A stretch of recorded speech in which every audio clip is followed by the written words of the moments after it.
Olá pessoal, meu nome é Fernando Bernardo e vamos ver se hoje o áudio não sai tão baixo. No último vídeo tive um probleminha no áudio e algumas pessoas vieram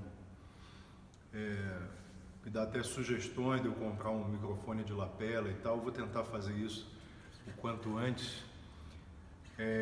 Mas hoje eu gostaria de falar sobre o tensor. O tensor é um ferrinho, um metal que vai dentro do braço, né, de instrumentos de cordas de aço, guitarras, violões. Normalmente vão nos violões de cordas de aço, né? Os violões de nylon, eles têm uma tensão menor e o encaixe do braço no corpo se dá na 12ª casa. Então, como a tensão é menor e o braço também acaba sendo um pouco mais curto, né, não se torna necessário o uso desse tensor. Mas muita gente acredita que o tensor ele sirva para evitar empeno no braço. E isso é um grande engano. Na verdade, o tensor foi criado para aliviar um pouco a tensão que a corda faz e fazer uma certa regulagem numa curvatura mínima que o braço precisa ter para a corda, quando você toca, né, ela não chicotear o traste. Ou seja, quando você toca na corda, a corda abre uma bolsa. Então ela faz isso aqui e fecha. Então ela fica sempre fazendo porque ela está oscilando. Então é preciso, quando você toca, que você abaixa a corda até a escala, né, presa no traste. Essa corda fica mais baixa, só que ela abre vibrando. Então ela oscila e abre uma bolsa aqui.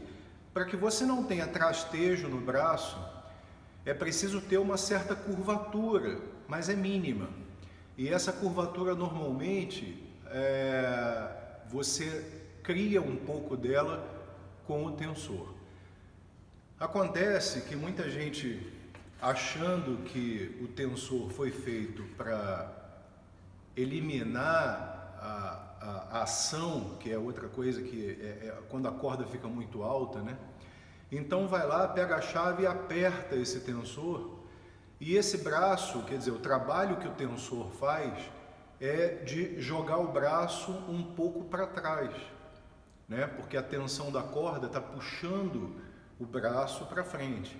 Então o tensor faz uma contratensão à corda, jogando o braço um pouco para trás. Só que isso só funciona para regular essa leve curvatura que o braço precisa ter para a corda não chicotear o traste.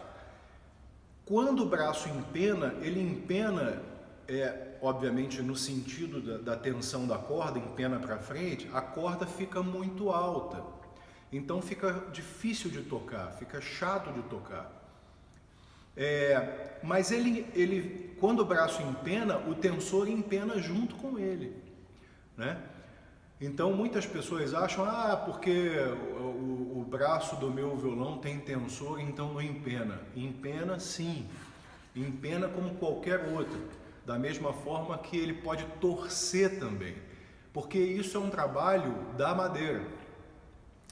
Então o cuidado, né, na construção é necessário para justamente você, por exemplo, quando você vai escolher uma madeira para fazer o braço do seu instrumento, muitas vezes a madeira está lá descansando, secando e tal, e a madeira naturalmente ela já faz os movimentos por conta da perda de umidade, ela já faz alguns movimentos que já denunciam se aquela madeira vai ser boa para se construir. Tem o corte também, que tem que ser um corte, normalmente um corte radial, né, onde os anéis de crescimento ficam em pezinhos assim, o braço fica um pouco mais estruturado.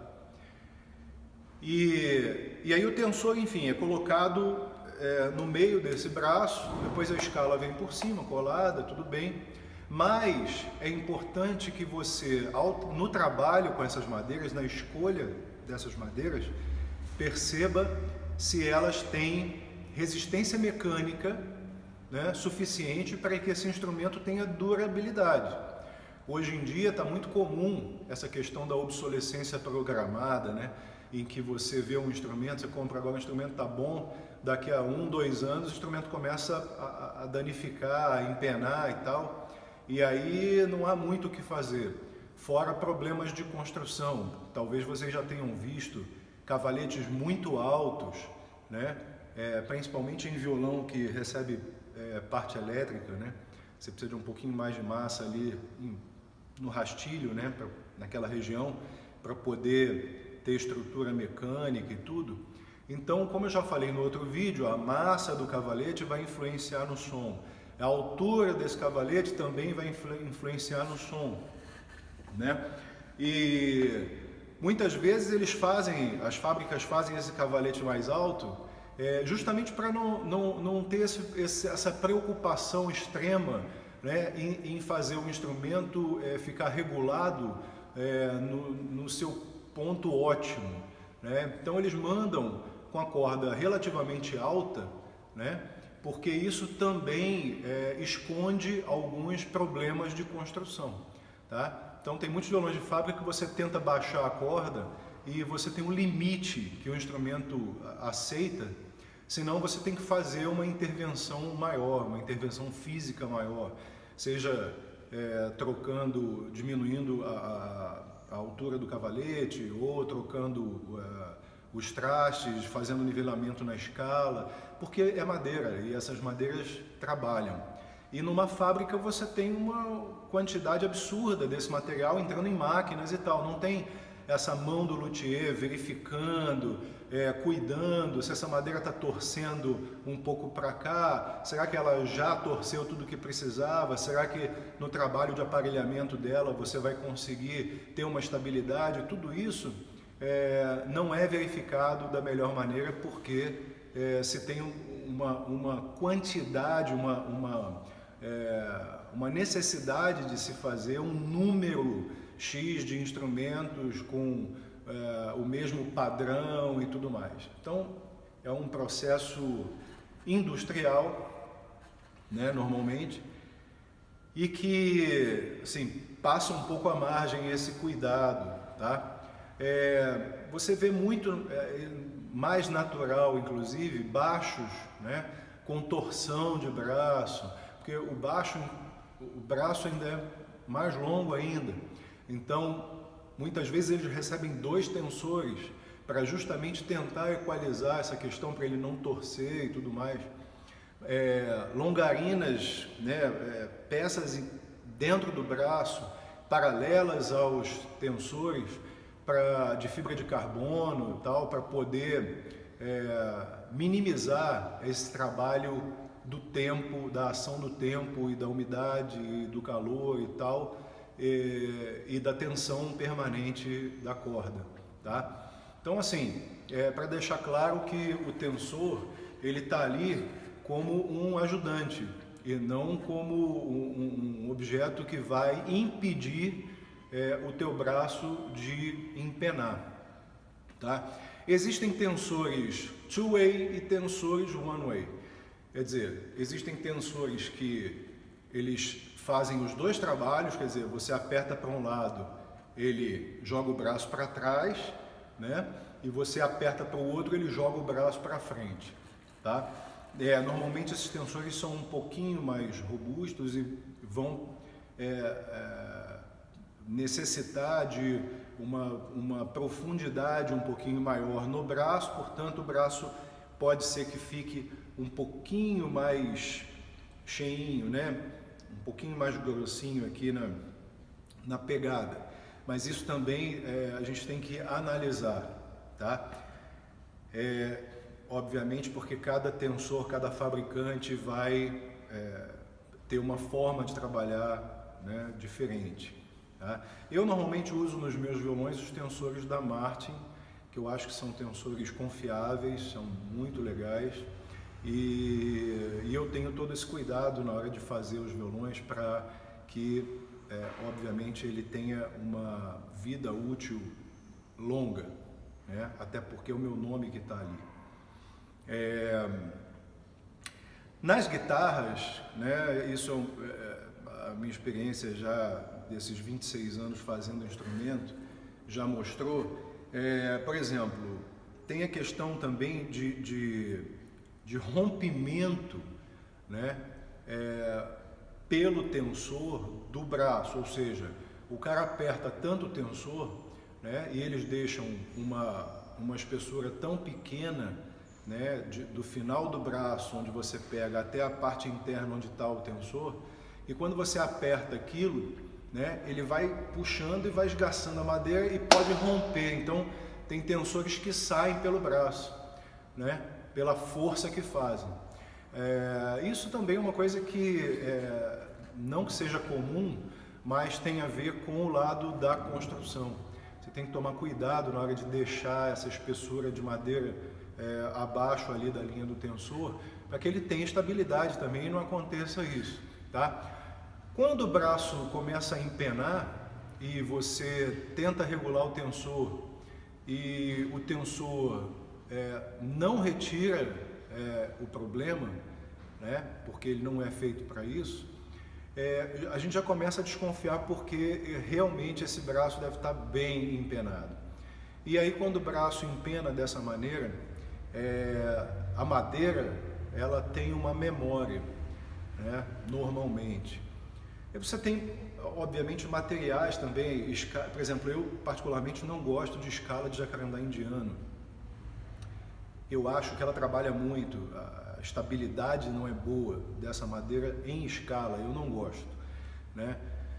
Mas aí você tem que trabalhar, usinar esse braço, né? Tentar tirar essa deformação é o melhor caminho, porque se você jogar calor e tudo mais, como alguns fazem, você joga calor e aí puxa com grampo, deixa às vezes semanas lá tensionando até ele voltar para o lugar e tal.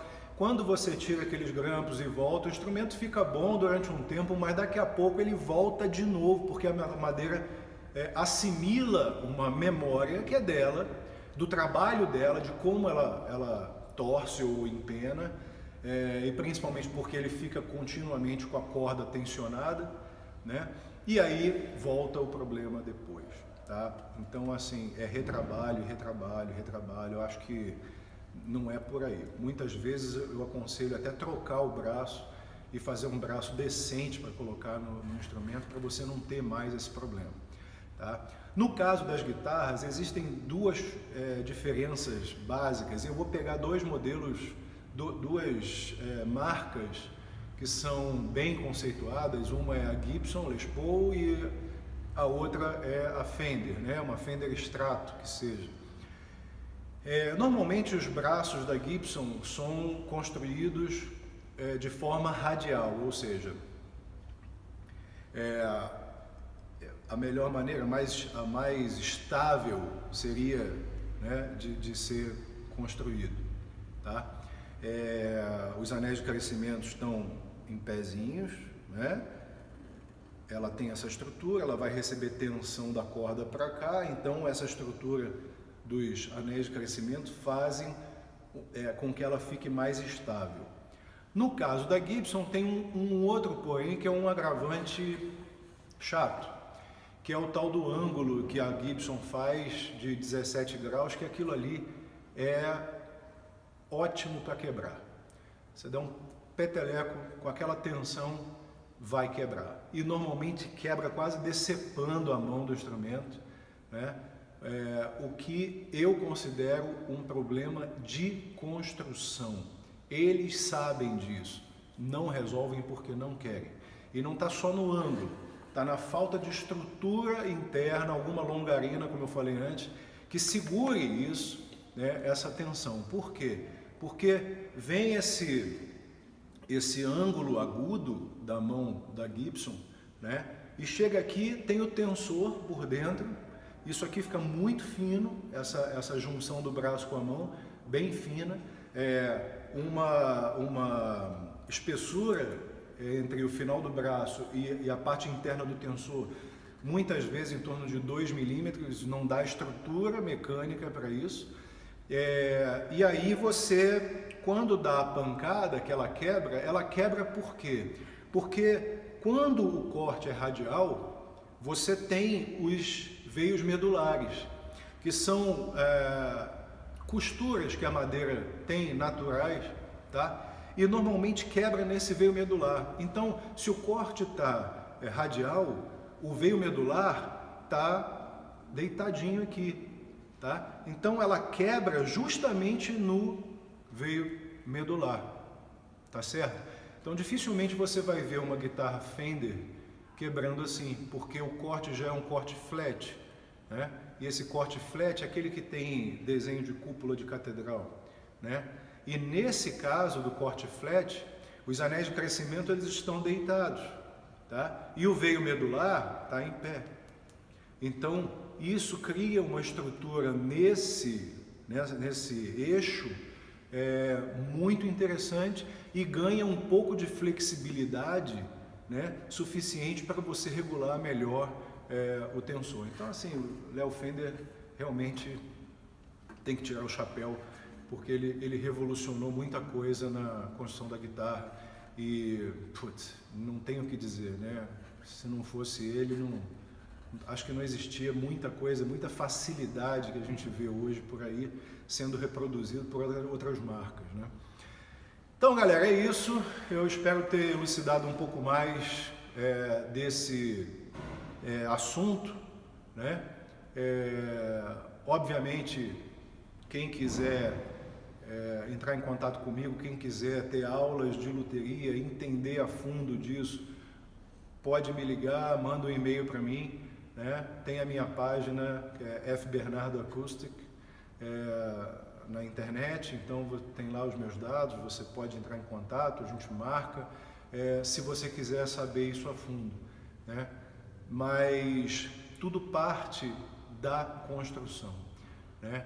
Então, nós estamos sendo...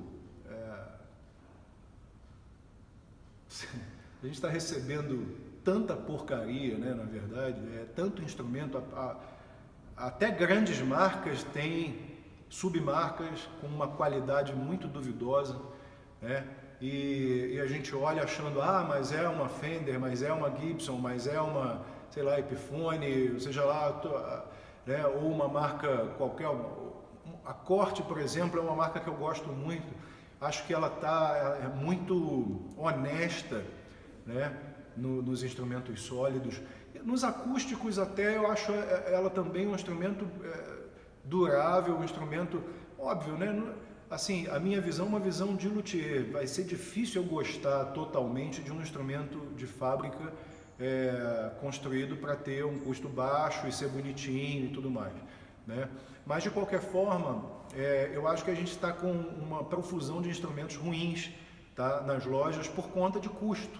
Então as pessoas estão com pouco dinheiro, não estão comprando, e então só estão comprando para aquele presentinho e tal, agradar o filho. Então isso acaba fazendo com que esses instrumentos mais baratos vendam e encalhem os mais caros, né? Acho que falta um pouco de conhecimento também, porque você compra um instrumento agora, você paga R$1.000 que seja, num instrumento desse, instrumento dá pau daqui a 2 anos, você jogou fora, na verdade, né? Então tem que sempre pensar naquela questão do que é caro e o que é barato, né? O que a marca oferece, de que forma eu vou usar esse instrumento, ok? Espero ter ajudado. Não sei se até o próximo vídeo eu já vou estar com o microfone de lapela para melhorar um pouco a qualidade do som, mas aguardo vocês no meu canal, curtam lá, deem o tal do like, né? Eu já estou um pouco velho assim, não sei se... Às vezes eu olho para isso tudo, acho muito louco, né? Eu falando aqui para uma câmera, as informações que eu adquiri esse tempo de trabalho, de vida, né? Mas eu espero estar ajudando pessoas que, como eu, começaram, né, sem saber e que podem acertar melhor do que eu quando comecei também, ok? Obrigado e até o próximo vídeo. Falou!